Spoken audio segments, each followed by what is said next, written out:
Guy. Hai Mas. Thank you ya Thank for you coming. dong. Guy, kan nggak gampang ya berada di sebuah komunitas, terutama yang high end, high profile, para pesohor negeri ini, dan lo dengan pekerjaan lo sebagai creative director, sebagai costume designer, sebagai stylist, lo bisa sampai di level itu dan kemudian dipercaya dan mingle with them. Interesting. Gimana tuh bisa sampai ada di posisi itu? Ya, I know your study tentang komunikasi di UI gitu ya. Terus lo creative director juga. Jadi dari sisi insights, gue percaya banyak banget yang bisa dikontribusikan. Tapi untuk sampai di level itu kan, gue yakin pasti banyak sekali cerita-cerita yang panjang. Jadi sebenarnya I'm not coming from what we call it privilege gitu. Jadi maksudnya bukan nggak cukup gitu, tapi aku tuh tidak punya privilege in terms of network pada saat aku memulai pekerjaan. Jadi benar-benar start dari apa yang aku suka from zero. Jadi aku bukan kayak kadang-kadang kan sorry to say, kalau misalnya kita berada di satu lingkungan, komunitas atau kalangan, itu tuh pasti kenal siapa gitu. Kalau aku totally dari kerja. Dari pekerjaan, jadi pertemanan, kemudian jadi networknya, jadinya bentuknya kayak gitu. Jadi tidak ada kenal sama siapa, dikenalin sama siapa yang misalnya kolega aku atau keluarga aku, nggak. Jadi benar-benar kayak ucuk datang, ketok pintu, kalau ditutup pintunya ya pindah pintu lain, kalau dibukain ya mungkin panjang jalannya gitu. Jadi sebenarnya sesimpel itu Mas awal mulainya gitu. Tapi kalau ditanya gimana mencapainya tuh adalah sesimpel bahwa ini sih klise banget, tapi aku tuh selalu percaya kalau kita jalanin yang kita suka dan jadi diri kita tuh pintunya selalu kebuka kok. Oke. Jadi kayak aku tuh untungnya tidak pernah berusaha menjadi orang lain atau sirik sama keberhasilan orang lain, atau pengen melakukan sesuatu yang mungkin lebih kece gitu. Nggak pernah. Jadi kayak sukanya gini ya gue jalanin aja deh sampai gue nggak suka. Untungnya nggak pernah nggak suka gitu. Jadi ya mungkin itu sih yang bikin I am keep going gitu. Kan kalau mau dibilang dari kuliah komunikasi UI terus sampai jago mengeluarkan personality bintang-bintang hebat, semua deh A-list public figures di Indonesia di industri entertainment tuh adalah mereka mempercayakan your skills sampai akhirnya iya, maksudnya gue ngeliatin ya ngedandanin Dian Sastro di Gadis Kretek, dan sebelum-sebelumnya lo dapet penghargaan Citra untuk kostum terbaik ya, penata kostum terbaik tahun 2020. Itu film apa ya? Abrakadabra.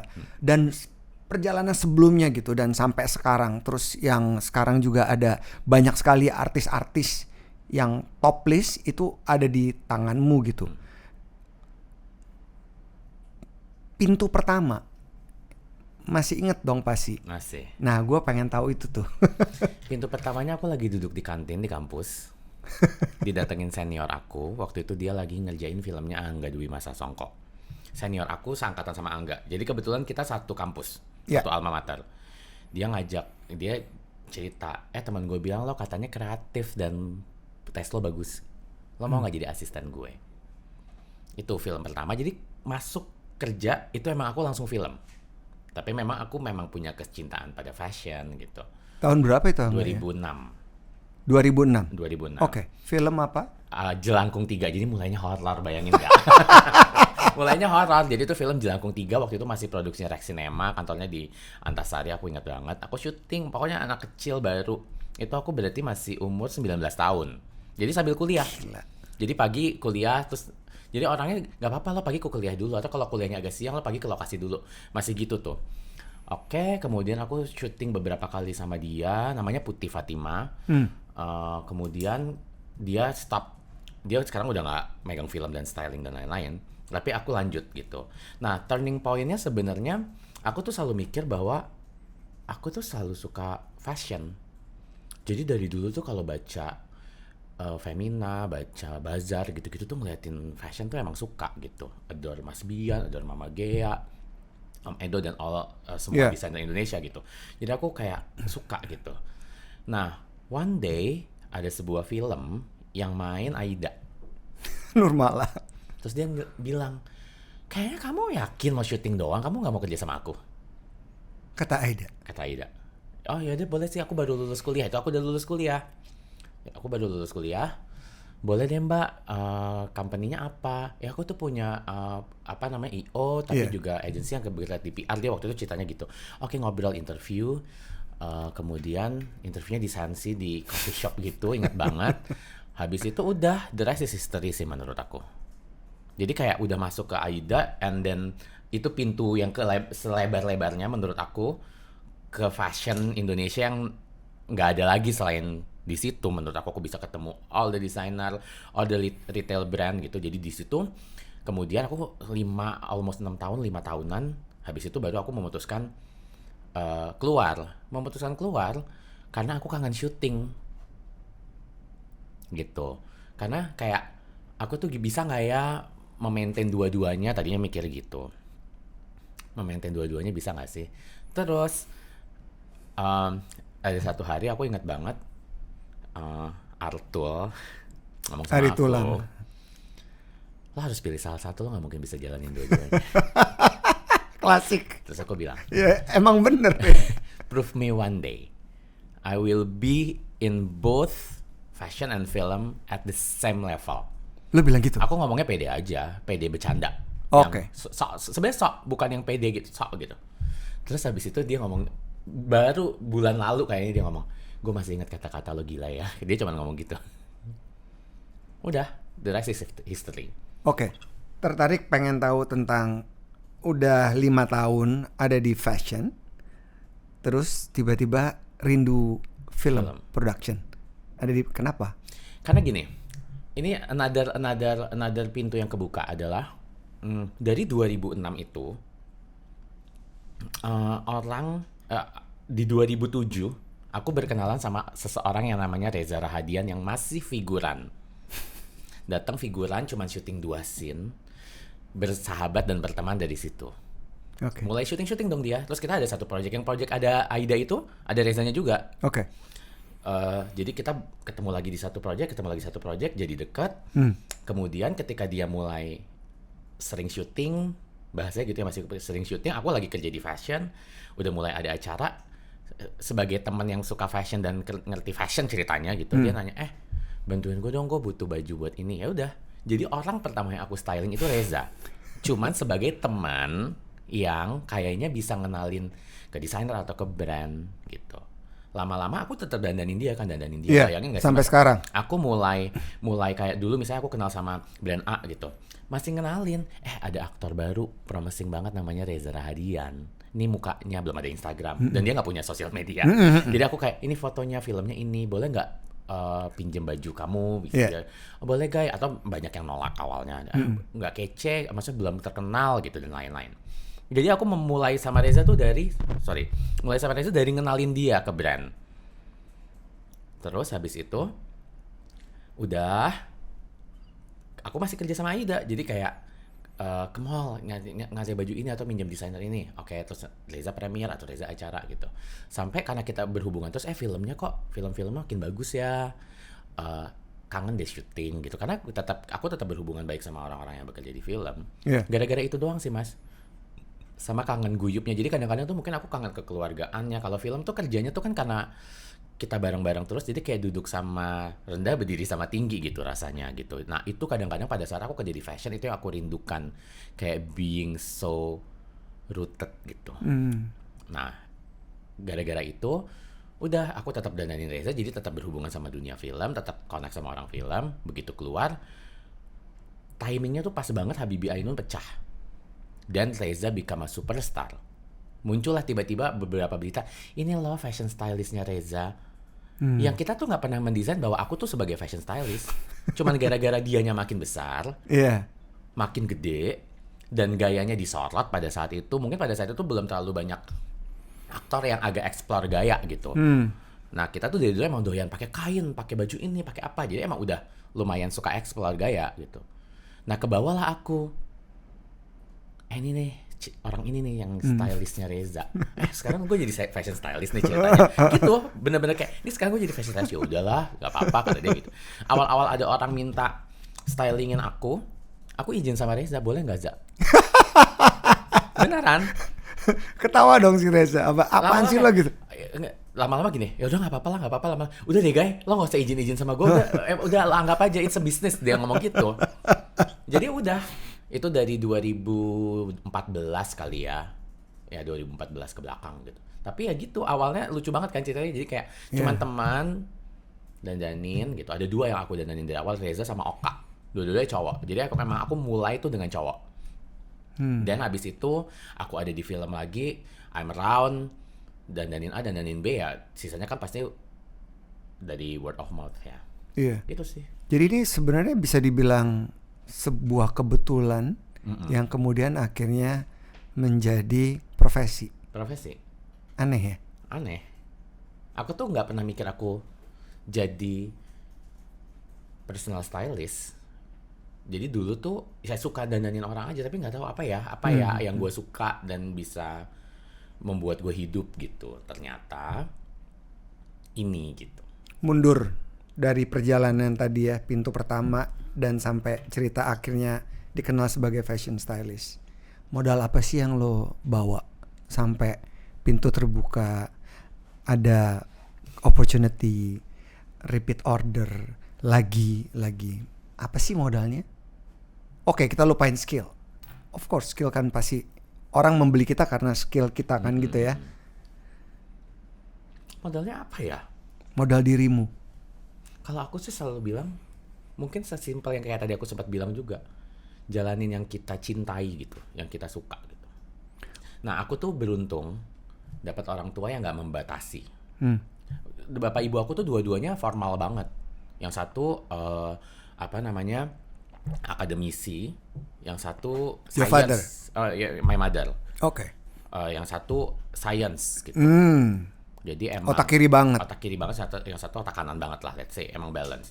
Tapi ketika aku dari awal kecil emang suka berkesenian, drama Natal di gereja lah aku perintilin, dekor-dekor. Pokoknya berkesenian, emang aku tuh selalu tahu yang aku suka gitu, ngejalanin yang aku suka, dan bukan sesuatu yang berhubungan sama sains, matematika, akademis dan lain-lain. Akademis oke, tapi kayak yang aku suka tuh itu gitu. Nah, sesimpel karena dikasih jalan dan nggak pernah dibatesin, jadinya kadang-kadang ada yang gue kerja bank dulu atau gue kerja di sektor formal dulu. Kalau gue udah nemuin passion gue, baru nanti gue yang penting gue udah muasin orang tua gue. Aku nggak pernah mengalami fase itu untungnya. Jadi dari awal bapak ibu aku believes apa yang aku suka itu akan aku jalanin di hidup aku gitu. Nah itu sebenarnya modal juga. Kalau modal dalam membangun relasi apa kalau gitu Hagai? Sampai dapat kepercayaan. Kan maksudnya orang selalu kebetulan kayak cerita lo pintu pertama ditawarin untuk filmnya Angga. Itu kan kebetulan ya. Kebetulan gitu. Tapi kan orang yang nawarin lo siapa tadi namanya? Namanya Putih. Ya, si Putih itu yang nawarin kan dia melihat ada potensi. Kalau seseorang melihat kita dengan potensi, ada kesempatan yang akan datang gitu kan. Begitu kesempatan itu datang kan bisa saja kesempatan itu kemudian tidak ada lagi karena sesuatu yang terjadi dalam proses kreatif atau proses pekerjaan yang kita lakukan nggak membuat mereka happy dan segala macam. Terlepas dari skill kan ada human relation ya, ada interaksi, ada komunikasi, ada connection yang bisa membuat orang akan bilang Hagai aja abis ini lagi, Hagai gitu. Maksudnya what is the biggest quality sebenarnya quality-nya of Hagai Pakan as a person di luar skillnya yang membuat lo ada di sini gitu dan makin hari makin keren? That interpersonal relationship.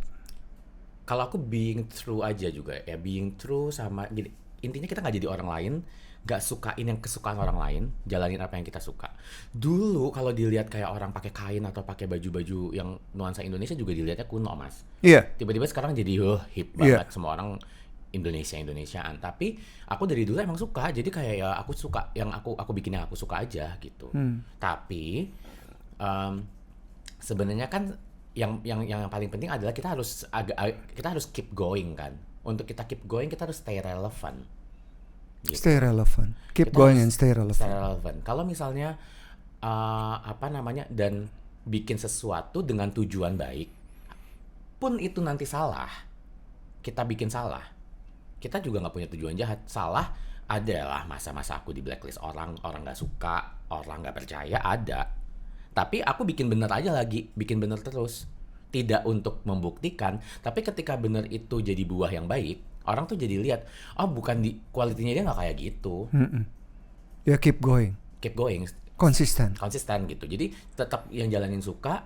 Kadang-kadang kan ada, gue nggak bisa di sini, gue gagal karena jatuh atau apa. Cari yang lain deh apa yang gue. Kalau aku sih pada saat itu nggak, jadi aku tetap jalanin apa yang aku pikir. Aku suka kok di sini, jadi ya udah aku jalanin gitu. Nah, keep going and stay relevant. Kenapa stay relevant? Karena industrinya changing. Aku bekerja sama orang-orang yang with all due respect, Reza juga makin tua. Orang-orang yang biasa aku pegang yang kayak semuanya juga masanya berubah. Ada yang lebih fresh, ada yang lebih baru dan lain-lain. Bukan berarti ini tiba-tiba jadi stok lama, enggak. Tapi kadang-kadang kita juga harus buka mata. Dulu sampai 2 tahun yang lalu habis pandemi 2021, aku tuh tadinya kayak gue nggak mau dandanin yang muda-muda. Lo ngomong gitu? Gue udah merasa cukup. Jadi kayak ya sekarang gini deh Mas, lo udah punya Reza Rahadian di tangan lo mau apa lagi sih? Iya dong. Iya. Mikirnya kan dulu gitu, sok banget gitu. Ternyata no, the industry is changing, evolving. Orang-orangnya ada yang baru. Bukan berarti yang lo udah punya yang let's say nomor 1 atau yang paling bagus atau yang, tapi lo jadi nggak berubah. Ternyata sama yang muda-muda aku dapat pelajaran, dapat view baru gitu. Tiba-tiba aku jadi dandanin Shenina, dandanin Jeffrey Nicole, dandanin Angga, dandanin Jerome gitu. Vibes-nya beda, insight-nya beda gitu. Nah dari mereka tuh ternyata kayak, this is the new generation and the future of the industry. Gue juga harus cope dong. Iya. Gitu. Gue nggak bisa juga jadi kayak asik-asikan udah udah nyaman gitu. Challenge-nya beda lagi. Secara film, secara industri fashion juga beda lagi. Trennya atau apa. Jadi kalau aku nggak belajar sama yang baru, aku nggak bakal relevan. Referensi dari mana biasanya? Kayak gue terakhir ngeliat Ratu Adil ya. Bajunya Dian keren banget sih. Pas premier. Yes, gue gini. Gila. Sebenarnya referensinya karena gini. Aku tuh tidak, karena gimana ya ngomongnya? Mungkin aku sudah menjadikan feeding my visual library gitu jadi lifestyle. Jadi aku emang suka liburan. Aku sering pergi ke museum, sering nonton play, atau sesimpel ke pantai, ke pasar, apapun itu kan ke capture, gitu kan. Jadi karena pada akhirnya apa yang kadang-kadang stylingan aku, let's say gitu ya, gayanya lebih kontemporer, karena memang aku mencampur semua yang modern yang kulihat dan yang tradisional. Jadi itu yang ada di library aku, jadi itu yang bekerja lah. Karena memang aku udah membiasakan diri untuk memfeeding diri aku dengan visual yang akan mempengaruhi kalau aku bikin sesuatu gitu. Sesimpel ngelihat lukisan di museum apa, atau cuman lihat ibu-ibu di Bali jalan baris mau upacara gitu-gitu. Jadi sebenarnya itu aja sih yang aku jalanin terus gitu. Keep your eyes open. Iya gitu, kayak lihat sesuatu, lihat aja gitu. Aku bukan orang yang suka baca. Jadi emang aku seorangnya suka ngelihat. Very visual. Jadi ya aku memastikan bahwa bank data aku nih nggak running out gitu. Ya itu, stay relevant. Jadi makanya liburan pergi kemana tuh ngelihat sesuatu, ngelihat sesimpel lihat taman bunga, lihat pemandangan itu kan pasti kan mempengaruhi gitu ya. Kan ada critical moment ya dalam kita menghadapi sebuah proses, dan kemudian ada dalam satu situasi yang tidak menyenangkan, kayak tadi lo bilang bahwa ada beberapa orang yang dalam proses pintu yang terbuka terus bilang Hagaing, jangan pakai Hagaing, nggak oke dan segala macam gitu. How you deal with that kind of situation gitu? Aku Accept, terima aja. Karena gini, kita kan diciptakan sebagai manusia, dan hidup kita jadi manusia, kita nggak mungkin 100% benar. Betul. Kalau orang salah, nggak segala sesuatu yang dijudge ke kita harus kita argue. Jadi kadang-kadang memang kita harus terima, renungkan, dan keep going gitu.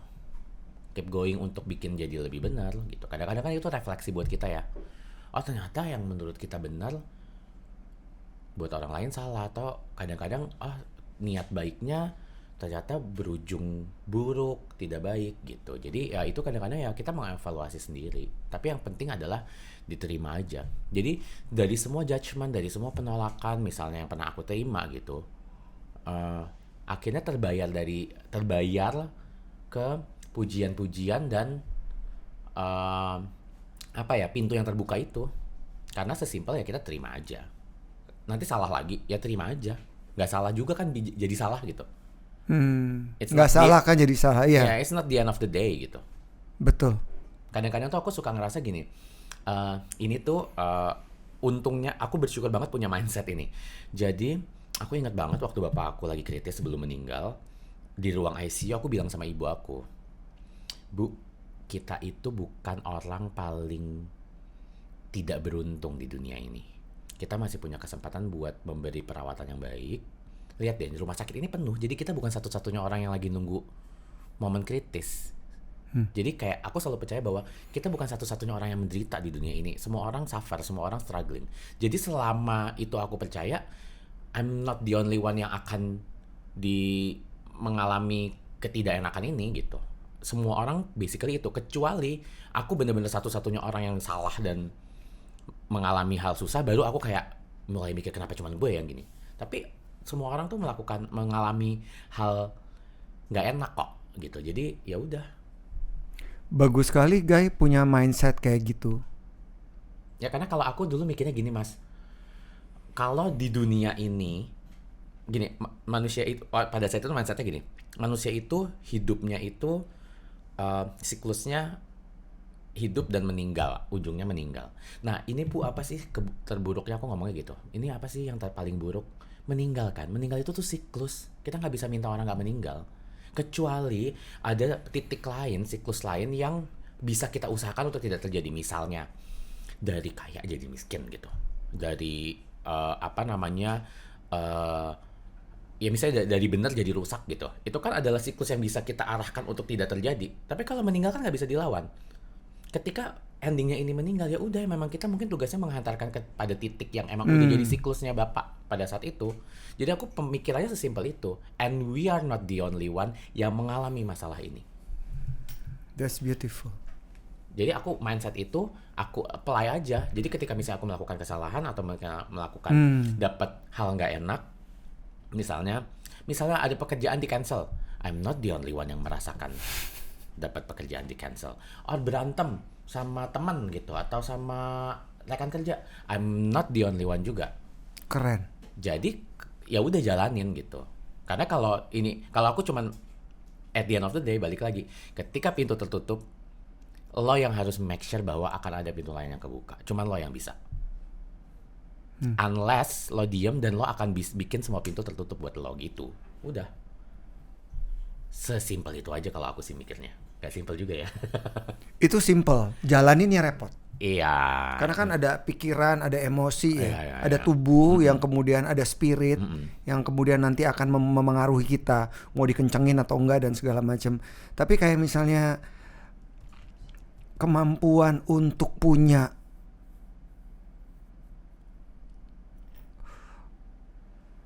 mental resiliency itu tuh gede banget di lo ya. Ya lumayan. Kalau dipikir-pikir ya juga ya. Iya ya. Itu ya tough loh. Maksudnya kan nggak semua orang punya mindset kayak gitu, punya belief kayak gitu, punya ketahanan mental kayak gitu, dan kemudian coba lagi and keep going as you said gitu. Iya sih, iya juga ya. Iya dong. Kalau sekarang sudah merasa sukses sebagai fashion stylist, sebagai creative director. Sekarang karena gini, makin ke atas anginnya makin kenceng.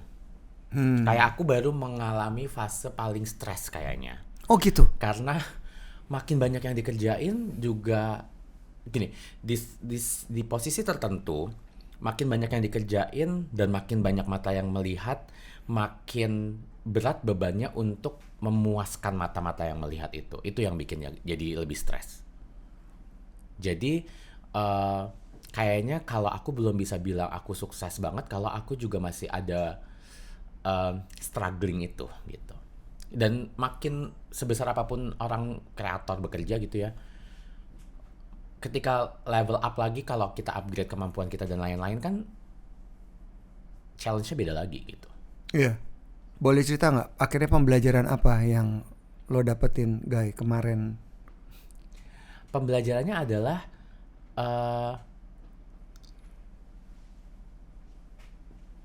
memang kita, kalau aku gini, karena kita nggak mau nurunin quality-nya, memang quantity power kita yang harus ditambah gitu. Memang mau nggak mau ya akhirnya mungkin badannya sama otaknya yang Mesti dikencengin. lebih dikencengin, tapi kan ada certain moment akan capek kan. Betul. Ya emang Burn out gitu. Yeah. Makanya mau nggak mau harus bikin waktu untuk nggak burn out gitu.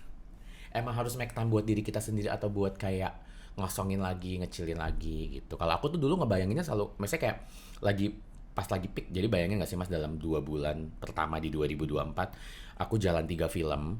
Wow. Kemudian ada photoshoot gede 2. Kemudian ada dan banyak banget event karena orang lagi ngejar sebelum pemilu sama sebelum lebaran. Iya.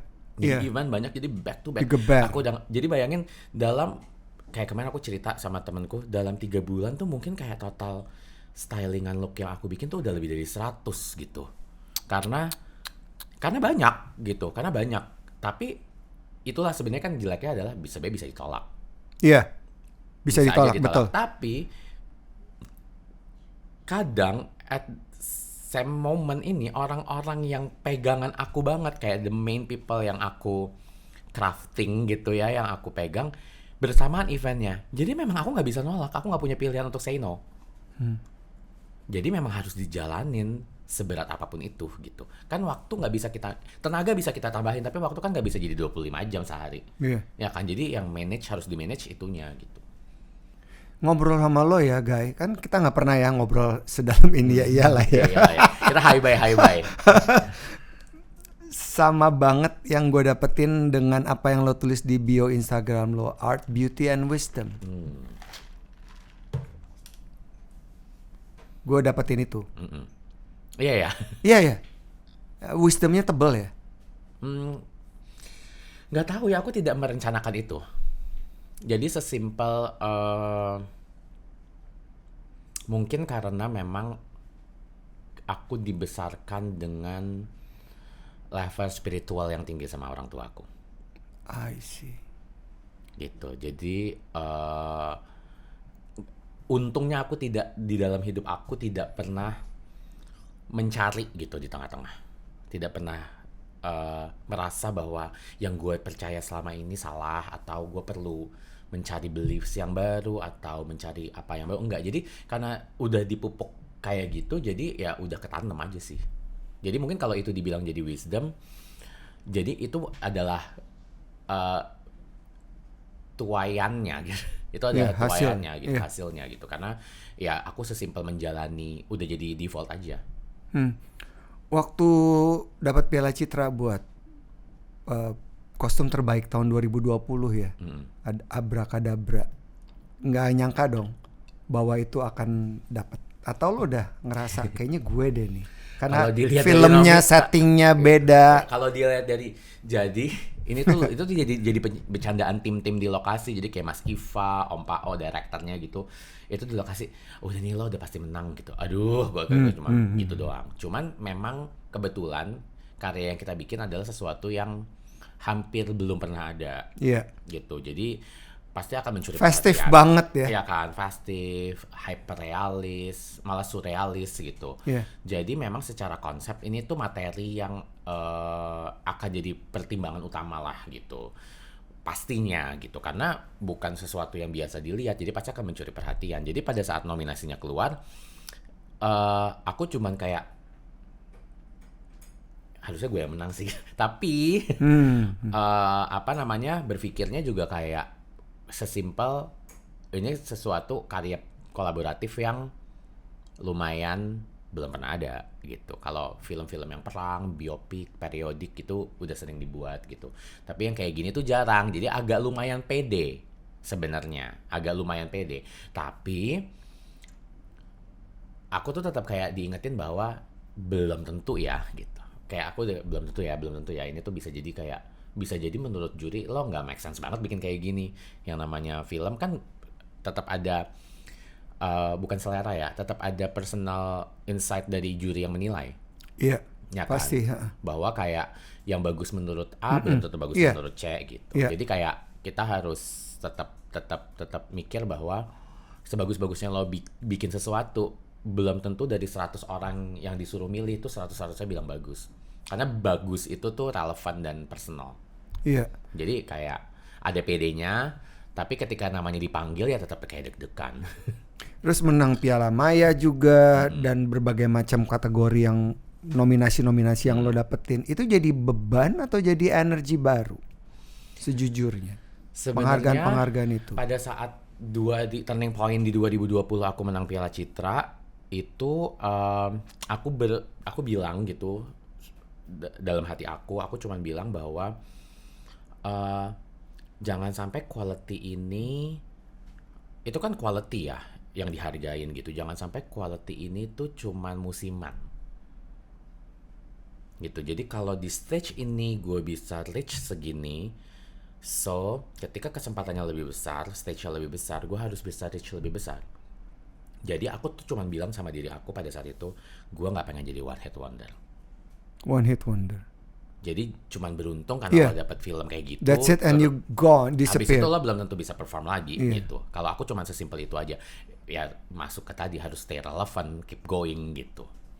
Dan again, dengan manifestasi itu, pintu-pintu terbuka kan, kesempatan-kesempatan terbuka gitu untuk mengerjakan film-film yang memang playground-nya juga memungkinkan untuk diapresiasi lagi gitu. Walaupun kita belum, aku dan kolaborator kreatif lain yang bikin film nggak mikir ini jadi sesuatu yang buat diapresiasi, tapi at least ketika kita mengerjakan sesuatu dengan passionate, niat gitu ngerjainnya, bukan sekedar jadi, hasilnya pasti bisa kita rayain kok gitu.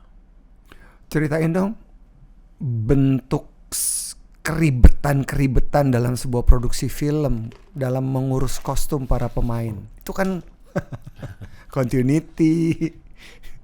Sebenarnya aku bersyukur memang aku makin kesini juga punya tim yang makin solid gitu. Jadi memang timnya harus kuat, harus mengerti konsepnya dan harus memahami teknis. Karena kan kerja film tuh emang teknisnya juga, teknis dan kreatif tuh harus balance gitu.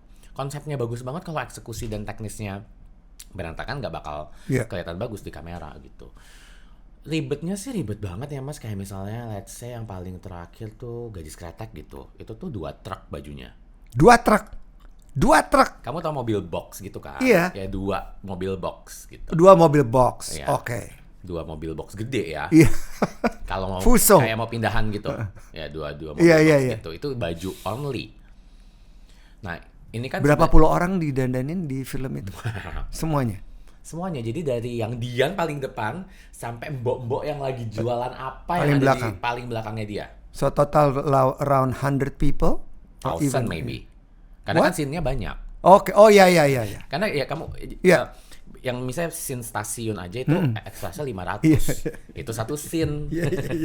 Ya kan? Iya. Itu satu scene gitu. Jadi dan karena kita bikin periodik, kita dandaninya harus head to toe. Karena kita nggak mungkin mengandalkan barangnya mereka. Karena sepatunya kan pasti udah sepatu tahun sekarang. Iya. Jadi kita dandaninya benar-benar head to toe gitu. Jadi like how many pieces, kalau misalnya dia cowok berarti kan kita hitung kemejanya, ikat pinggangnya, celananya, sepatunya. Satu orang aja udah 5 pieces minimal, 4 sampai 5 pieces gitu kali 500. Iya.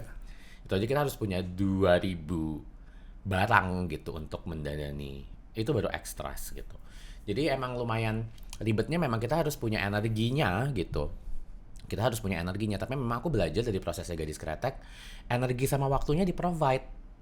Jadi kita punya waktu 7 bulan buat mempersiapkan.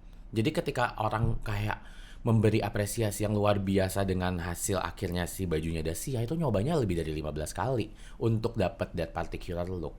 Iya, dan itu diomongin orang loh. Dan itu untungnya orang nggak, untung orang paham kayak, thanks God orang memahami itu. Tapi memang itu prosesnya panjang 7 bulan sampai dapat look itu.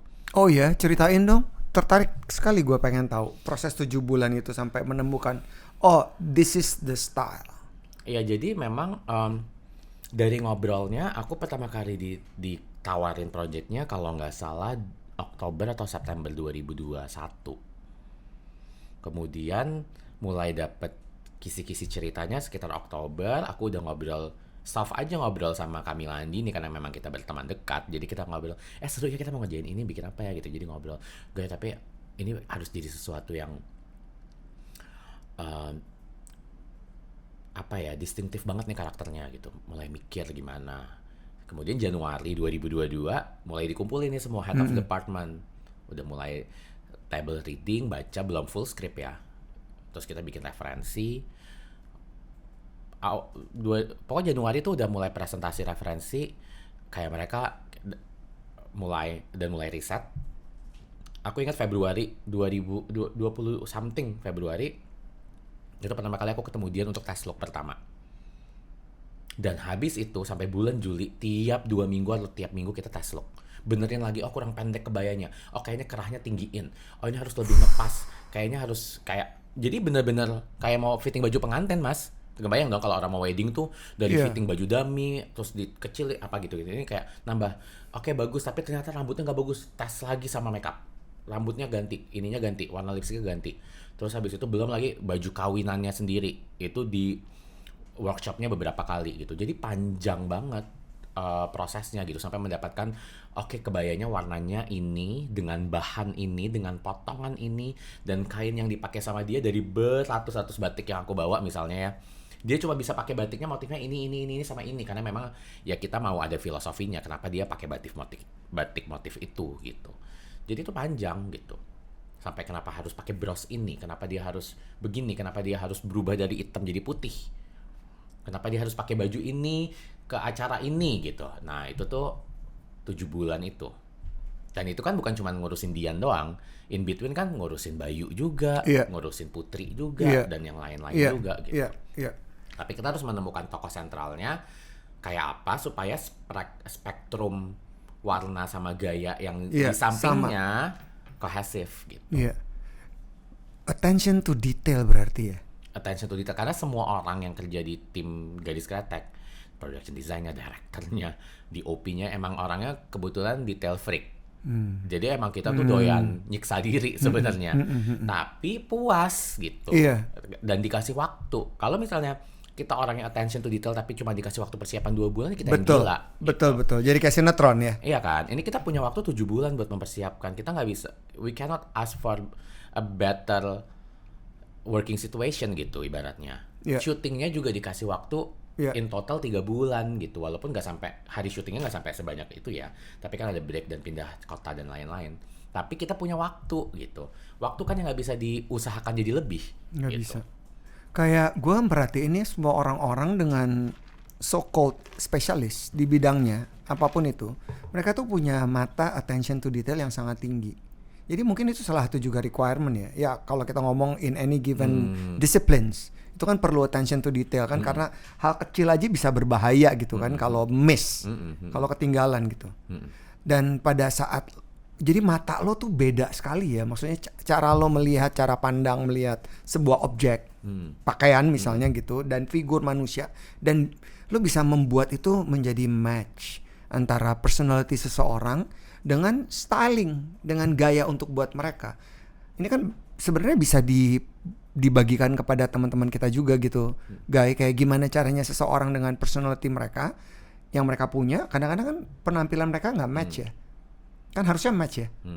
Apa enggak? What do you think? Sebenarnya match nggak match itu kan relatif. Tapi kayak let's say personality tuh ibarat buku, style itu covernya. Nah jadi jadi kayak aku tuh orang yang sangat percaya dengan judge the book by its cover justru. Karena Oh ya? Karena kayak Oh iya, ini very modern. Sorry, gue pikir ya terbalik. Dulu kan gitu ya. Karena kerjaan aku Betul. sangat dinilai dari the cover. Iya. Gitu. Jadi semua orang sesimpel apapun itu pasti punya karakter yang spesifik gitu.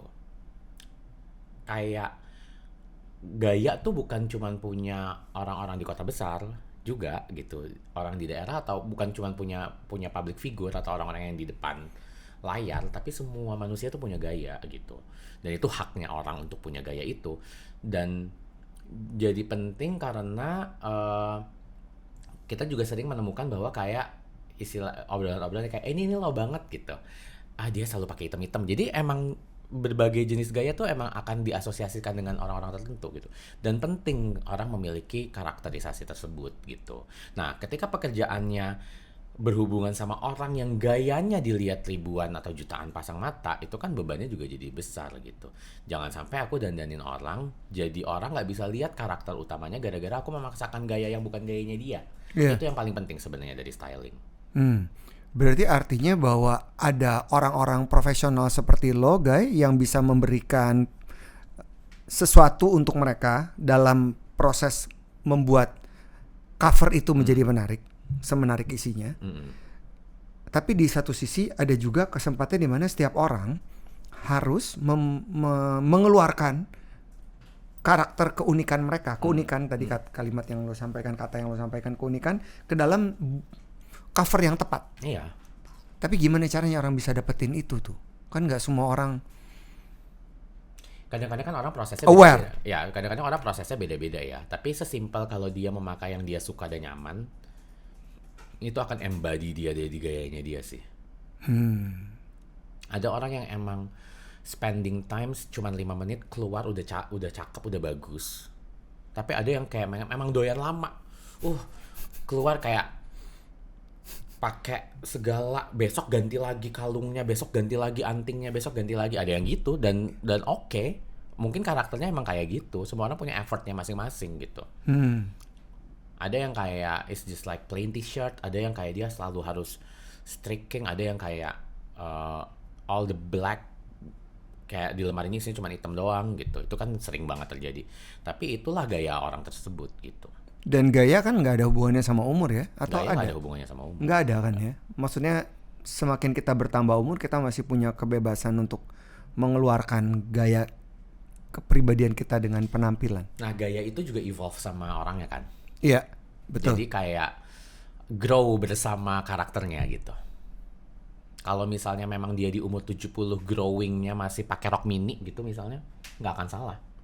Oh gitu? Tapi kan kadang-kadang culture membuat bahwa kayak udah tua masa pakai rok mini sih. Kan gitu kan. Itu kan kadang-kadang ada batasan-batasan culture, gender, what you call it, yang membuat kesannya gaya itu tuh ada masanya. Padahal menurut aku tuh style is eternal gitu. Nggak ada, as long as orangnya membawakan itu adalah gayanya dia pede, dia nyaman, ya itu kita nggak bisa judge gaya orang. Ya kadang-kadang sih salah juga gue ngomong gitu, tapi maksud aku ada yang salah gayanya gitu. Tapi kalau orangnya nyaman, ini gaya gue, kita juga jadi nggak bisa mempermasalahkan. Iya betul. Itu kan memang karakternya dia seperti itu gitu. Kadang-kadang kita as a manusia kan kayak merasa kok dia gitu ya, padahal kayak kadang-kadang gini yang paling gampang, ini norak banget sih gayanya gitu. Padahal buat dia itulah dia gitu, dan nggak ada salahnya juga jadi norak. Cuman kadang-kadang selera orang aja yang bentrok gitu, yang berseberangan gitu misalnya. Iya, kan fisik kita tuh nggak ada hubungannya dengan tampil keren ya?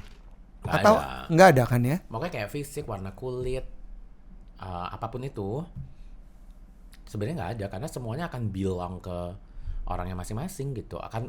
Because style is very personal. Yang salah kan adalah ketika again kita memaksakan gaya yang menurut kita keren atau in trend terhadap kita yang belum tentu cocok sama Iya, kita atau iya. kita nyaman. Iya, jadi Atau- nggak fit. Ini nggak fit. Banyak dong pengalaman-pengalaman meyakinkan bintang-bintang keren itu. Lo cocok pakai ini. Banyak. Boleh dong ceritain 1-2 pengalaman yang memorable and unforgettable. Aduh, banyak banget sampai lupa deh. Apa ya? Banyak sih. Tapi Sampai bingung. berantem-berantem gitu. Ya misalnya kayak yang paling sering kan misalnya kalau aku sama Reza tuh berdebat banget kayak enggak ini lebay, nggak coba dulu deh gitu misalnya. Sesimpel kayak aku ingat dulu banget pakai India awal-awal 10 tahun lalu kali ya, atas bawahan bunga-bunga gitu. Sementara semua orang polos-polos gitu. Terus atau FFI 2015 apa 2014 gitu, dia tuh pakai kain, jadi pakai kain Sumba. Terus kayak, lo yakin nih gue nggak lebay ke FFI pakai kain enggak ya? Kain Sumba. Ya kan. Terus kayak sementara semua orang ya datangnya hitam gitu, Iya. black suit gitu semuanya. Terus beberapa tahun lalu 2 tahun lalu gitu kali, lo lihat deh sekarang semua cowok pakai kain kan ke FFI. Gua bilang, jadi kadang-kadang tuh emang harus ada kayak ngeyakininnya gitu, harus kayak terus kita emang harus ngobrol gitu. Kita harus ngobrol karena kayak ada yang kayak misalnya sesimpel gini, aku juga punya privilege, aku ada privilege-nya ketika misalnya aku dandanin orang-orang seperti Laura Basuki atau Putri Marino, yang mereka tuh kayak cuman gini, terserah aku mau pakai apa, dan jadi, dan kece gitu. Tapi ada juga yang memang harus aku convince, harus nyari baju yang pas apa, dan ini kan banyak challenge-nya banyak gitu.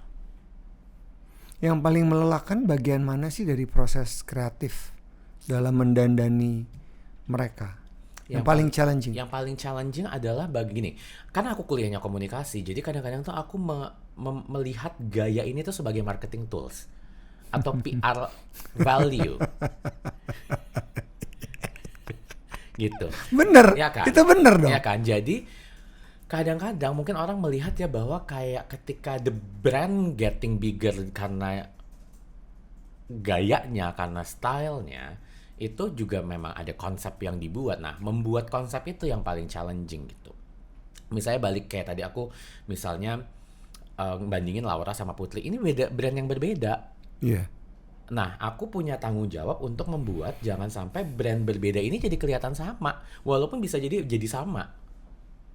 Itu kan kayak makin tipis-tipis kecil bedanya gitu kan, harus apa nih yang membedakan mereka, walaupun mungkin oke, desainernya sama atau brandnya sama, yang baju brand yang dipakai sama, tapi mereka juga harus keluar karakternya masing-masing, harus tetap kelihatan beda gitu. Nah, itu sebenarnya paling buat aku paling ribet untuk membuat hal yang gaya yang mirip, tapi jangan sampai aku ngulang. Misalnya kayak aku dandanin Jeffrey Nicole sama Jerome, dua-duanya queer loh gayanya, dua-duanya brand Gender eclectic, fluid. gender Yeah. fluid, tapi tetap harus beda bentuknya, Yeah. keluarnya harus beda karena mereka juga personality-nya beda. Yang satu mungkin jadi lebih eclectic, yang satu lebih grunge gitu. Terus kayak tetap harus beda karena pun mereka akan bawainnya beda. Even kita kasih the same pieces, misalnya jaketnya sama, gitu. Kadang-kadang aku suka nyoba tuh, aku cobain ke Jerome, habis itu nggak cocok di dia, aku cobain ke Nicole. Oh, ternyata lebih cocok di Nicole, atau kebalikannya gitu. Nah, ini untuk orang-orang yang gayanya mirip-mirip gitu, itu kan lumayan harus dipikirin, nggak boleh sama gitu, nggak boleh default. Nah, itu yang paling aku takut, aku jadi default. Itu yang paling challenging. Itu yang paling challenging. Jangan sampai jadi default asal makein gitu. Yang penting jadi gitu. Iya. Jadi lo melihat karir lo ini panjang terus dong ya kalau gitu guys. Mudah-mudahan. Mudah-mudahan aku bisa dandanin nanti yang sekarang masih SD gitu. Ada vision yang berbeda gak sih tentang apa yang lo lihat in the next 10 years from now about style, fashion? Kalau aku sih sebenarnya yang aku lihat adalah makin kesini segala sesuatu apapun itu menurut aku makin diverse. Jadi memang kita juga harus bisa makin terbuka. Karena dulu point of view kita cuma segini. Ketika misalnya aku kayak udah sama yang lebih muda udah jadi segini, nanti kan akan lebih lebar lagi, mungkin 360 gitu. Jadi emang harus ready sama diversity-nya gitu, sama sesuatu yang akan jadi lebih besar konsepnya gitu. Oke. Karena berhubungannya sama gaya ya yang sangat fluid itu, yang sangat tidak bisa diprediksi, yang sangat dan akan beda lagi gitu. Tren film yang ada, misalnya kayak aku mungkin specifically banyak klien atau orang yang aku dandanin actors gitu. Iya. Berhubungan sekali sama industrinya, tapi kan tren filmnya juga berubah gitu. Tren red carpetnya berubah. Dulu mungkin orang simple, sekarang kayaknya kalau lo ke red carpet pakai simple akan jadi underdress gitu, kesannya gitu, ya kan? Nah, itu kan yang kita harus ready dengan perubahan-perubahan itu gitu. Makin lama makin diverse ya aku melihatnya gitu. Bagaimana untuk saran terbaik agar seseorang punya kesadaran dalam memiliki gaya berpenampilan pada saat itu yang sesuai dengan karakternya? Apa tips terbaik yang bisa lo sampein, Guy? Tips terbaiknya adalah true to yourself. Be true to yourself. Jadi kayak jangan pikirin orang akan ngomong lo apa. Kalau menurut lo ya nggak salah kita punya second opinion gitu. Ya, kadang-kadang kan mungkin kita yang kayak berpikirnya kurang atau gimana, tapi true to yourself aja. Kalau okay, this is me, ya it's always be you gitu. Ada batasan nggak sih atau ada ukuran bahwa this apapun yang membuat diri lo comfortable dengan penampilan ini, ya udah be true to yourself and be it. Tapi ada nggak sih area tertentu di mana ada yang namanya self exploration? Ya. Untuk menemukan satu hal itu seberapa besar sih hal itu diperlukan, atau we just stay who you are? As long as you're happy with who you are, kayaknya self exploration itu jadi nggak perlu. Karena kita nggak perlu mencari, menemukan gitu. Kecuali kita memang banyak pertanyaan, who am I, apa yang gue suka, kenapa gue segini-gini aja, atau kenapa gue nggak di sini, gue harus ngapain, mungkin baru butuh self exploration itu gitu. To be honest, banyak sekali actors juga yang sekarang periodnya lagi self exploration, jadi memang lagi mencoba gaya film, event temen gitu, ya kan, event pergaulan gitu. Dan itu berlaku untuk semua manusia gitu. Kalau emang ada fase itu ya nantinya akan menemukannya sendiri kok. Tapi kan nggak semua orang memerlukan fase itu. Ada orang yang sangat firm dengan dirinya. Iya, dan hidup dengan seperti itu ya. Jadi dia tidak perlu adanya self exploration gitu. Oke. Ada juga orang kan bosenan sama gaya kan. Jadi kayak ini lagi segini, tapi kadang-kadang kalau kita lihat in 10 years mungkin kelihatan beda secara cara berpenampilan baju, tapi ini tetap the same person kok gitu. Mungkin emang ada yang evolve gitu. Mungkin itu menentukan apa, kenyamanan atau apa gitu. Apa komentar lo tentang anak-anak zilenial zaman sekarang dengan gaya berpenampilan mereka? Zilenial tuh Gen Z maksudnya? Iya, Gen Z ya.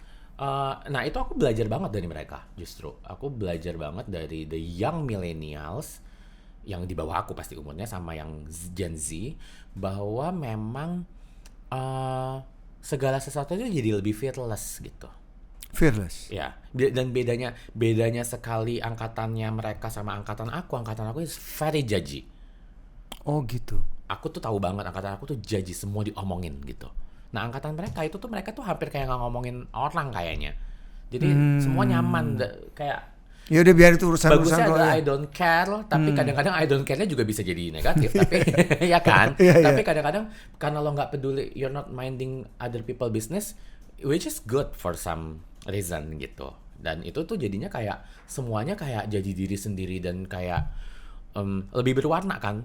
Coba deh Mas Erwin lihat. Kalau dulu tuh kayak lebih ada seragamnya gitu. Betul. Ada tren, ada tipikalnya. Iya. Kalau sekarang tuh gila, every single person is different gitu. And it's good, right? It's good. Jadi kayak justru bagus gitu. As long as they are true to themselves. Oke, Guys, gue punya 3 pertanyaan terakhir sebelum kita akhiri ngobrol-ngobrol kita yang sangat truthful. Yang pertama, kan lo belajar komunikasi ya. mendalami itu dan mempraktikkan itu di dalam pekerjaanmu gitu. Apa sih 3 elemen penting dalam berkomunikasi in your point of view? Jadi kayak ujian skripsi. Gitu. 3 poin penting adalah Yang esensial ya dalam berkomunikasi. Everybody need that kind of communication skills. the message is delivered. The message is delivered. Yang pertama, berarti kan kalau di dalamnya kan udah cara penyampaian dan lain-lain udah nggak penting. Yang penting pesannya tersampaikan. Connection antara 2 orang atau beberapa orang yang berkomunikasi. Satu lagi apa ya?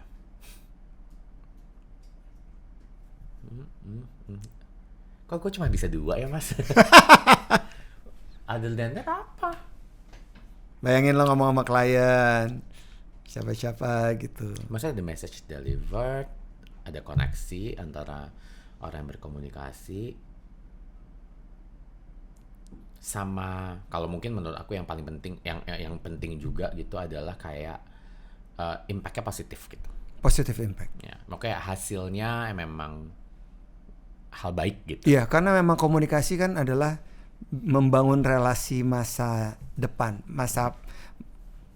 jangka panjang. Ya, gitu. Ya, itu kan komunikasi ya.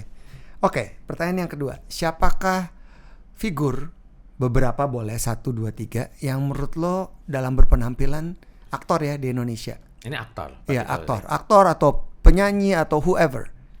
Public figures di Indonesia yang menurut lo stylenya keren. Tapi nggak boleh sebutin orang-orang yang lo dandanin. Iya dong. Waduh. Boleh 1, boleh 2, 3. Siapapun ya, maksudnya public figures. Nggak boleh yang aku dandanin ya? Iya, janganlah. Pasti keren. Iya dong. Tunggu. Ada harusnya. Ada. Terus kalau ditanya jadi bingung.